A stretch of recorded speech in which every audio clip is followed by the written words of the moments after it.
Hey guys, All in Crypto here, and welcome back, ladies and gentlemen, for another YouTube video. Hopefully you've all had a fantastic Friday. Today we're going to be diving into Luna 2.0, and I'm going to try not to be a hater. I'm going to try and be non-biased. However, I do find that quite hard given everything that Luna, or really given all the pain that Luna has caused, not only to their holders, but the ecosystem at large. You know, they've really brought into focus the questionability about stablecoins. Stablecoins play a huge role in the crypto ecosystem and also the DeFi space. And I'm just going to get this off my chest before I take a non-biased approach, me being rather contradictory, nothing new here on this channel, that, you know, I kind of feel like, are they getting away with it? You know, all the pain and misery that they've caused, are they now just rebranding and essentially forking the chain, and the original Terra's becoming Terra Classic, and now they have a new chain that just simply doesn't have UST? I mean, that is what Terra is. Or Terra 2.0 is. It's Terra Luna, but without UST.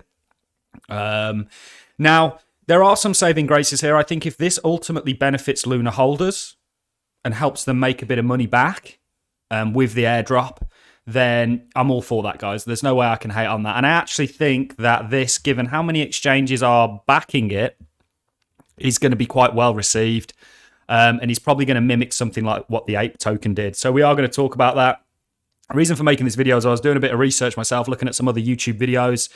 Very just people blabbering on and not really telling you what Terra 2 is. So that's what we're going to try and do in this video. It's supposed to be airdropping today. Let's get into what Terra 2.0 is. And we're going to refer to a tweet from Terra_money talking about Terra 2, when it's coming, and a little bit about, you know, what it is. So let's read through this. It's got huge support from exchanges. I mean, Daquan's Twitter basically is just exchange after exchange, essentially saying that they're actually going to support this. But we'll give you a kind of overview of what it is. I'm undecided whether to touch it. I think that it's likely to pump.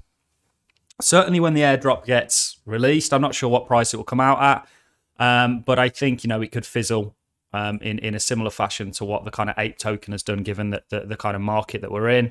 But we will talk about it all in this video, guys. So what is Terra 2? Terra 2 is coming.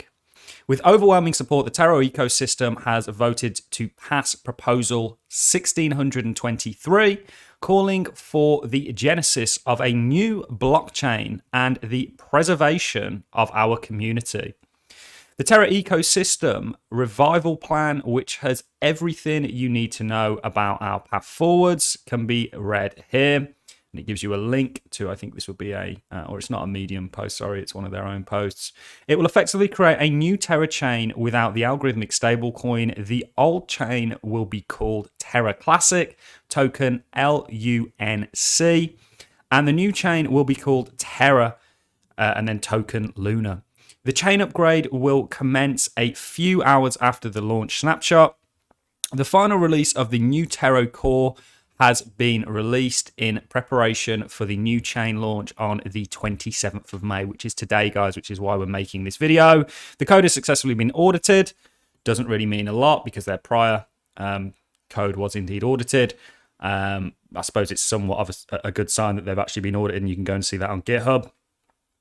Luna will be airdropped across Luna Classic stakers, Luna Classic holders, residual UST holders, and essential app developers of Terra Classic. I am not actually so sure that the developers, who are actually getting quite a substantial amount of the new Luna 2, should be getting really any kind of vast amount of the new Luna. In fact, I think they should really be focusing more on the community that they've hurt and reimbursing them rather than reimbursing the developers. Understand that these guys don't work for free, and it's not really down or a full of the developers. But I kind of feel like the community should really be the focus of who these Luna 2 tokens get distributed to. That's my thoughts on it. I did say I'd try and stay as unbiased as possible. Anyway, token distribution details can be found in the governance proposal. But to summarize, community pool, 30%. Pre-attack Luna holders, 35%. Pre-attack AUST holders 10%, post-attack Luna holders 10%, and post-attack UST holders. So I think they took a snapshot before, obviously, the attack, and then now after people that bought Luna after the attack. And they're calling it an attack. I mean, it is an attack, but it's really just a weakness in the operation that they had going. As you can see, the proposal allocates a large portion of tokens distribution to provide a runaway for existing Terra dApp developers and to align the interests of developers with the long-term success of the ecosystem. This is some wallets here, Terra Luna Foundation, I believe. And then the removal of these wallets from the airdrop whitelist will make Terra a fully community-owned chain. We believe this is an important step to empowering our ecosystem. We are proud to be working closely with CEXs, so centralized exchange partners, such as Binance, Bybit, and many others to support the airdrop to our community members who held tokens on exchanges. To Terra validators and dApp developers, we can't wait to see where you take this. Please make sure you check out our migration guide to your new home. We've already seen an incredible groundswell of the world's leading dApp committee committed to Terra 2.0, and we expect more in the coming days. Terra is powered by a passionate community and a deep pool of developing talent or developer talent. Many of our shared thoughts and ideas on the proposal and those contributions led to significant improvements. Thank you for your engagement. Our strength will be in our community, and today is the most resound sign yet of our resilience. We can't wait to resume our work together, building the future of money. I mean, so that's it, guys. That's what Terra is. Essentially, Terra, again, is just, or Terra 2 is just Terra 1, just without the UST playing such a role. And part of Terra's original succession had everything to do with UST. I mean, the fact that how you got UST was by essentially burning Terra, or not burning it, really, just swapping it for Terra, really contributed to the demand factor of Terra. And was a huge, the main part, to be honest, of the original Terra. And I know that takes away somewhat from the dApp developers who have done some and brought out some pretty amazing things, but you know, the UST was really a core driver and component of this coin, of this layer 1. So they're essentially just rebranding it to Terra 2 and leaving out the stable coins. It is good that they are dropping more tokens to the pre-attack holders than people that just aped in and really gambled. I mean, we were huge critics of the guys on Twitter calling for longing Luna at $1, and it's like, oh man, you couldn't make it up, you know. And it just, for me, really highlighted with a lot of these kind of influencers their strategy in crypto all along, you know, YOLO and hope for a ride up to the moon. But you can see here all the exchange supporting it. You've got FTX, Bybit, BitTrue, BitGet, Huobi, LBank, HitBTC, Gate.io, KuCoin, Bitfinex, Binance, and of course Crypto.com. Huge support, which kind of leads me to think that it may do well initially. Now, exchanges, what can I say about exchanges? I can say a lot about exchanges and all the BS that goes on with them. Certainly as a trader, I can't tell you how many times these guys will wick people out.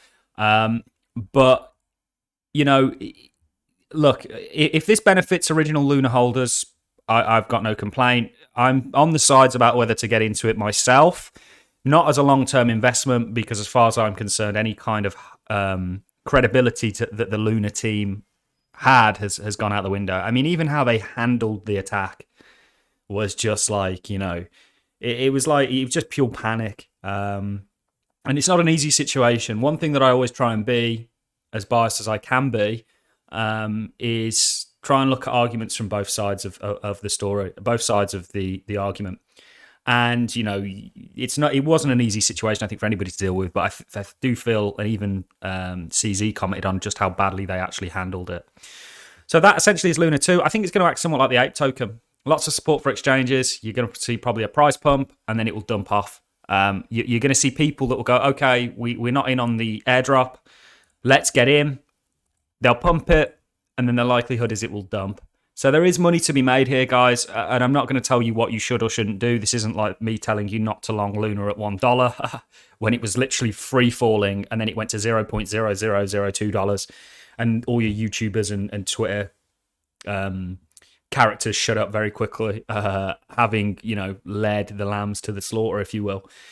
But that's really all I've got for you. It was just an update on what Luna 2 is, a short and sweet one. We did, when everything was taking place and it was kind of breaking down with Luna, we actually gave you the short on Luna at $82, $84, which we were personally in, but of course we didn't ride it as low down as it went, because it was somewhat of an unforeseeable thing to happen.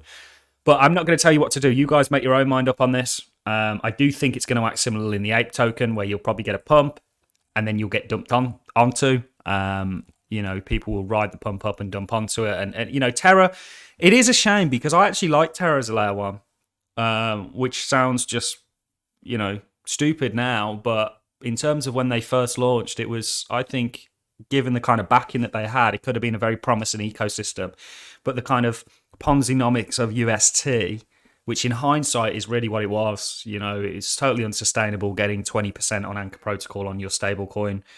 You know, your banks can't have that. You know, there was lots of speculation about Citadel and BlackRock, never been proven, but they would certainly have a vested interest in doing something like that, as, you know, BlackRock is the main custodial of USDC. So that's really it. We've given you a market update. I'm going to love and leave you on that note. It was just to kind of clarify of what, you know, what Terra 2 is. You can see all the support that they're getting here, which makes me think that, you know, exchanges, of course, are going to support this because they're going to get paid to do so. They're going to make a lot of money off this, probably. People, the trading volume that goes back and forth on it. So that's it, guys. If you enjoyed the content, as always, a like is appreciated, so is a comment. And I look forward to seeing each and every one of you in the next YouTube video. Thanks a lot for watching, guys.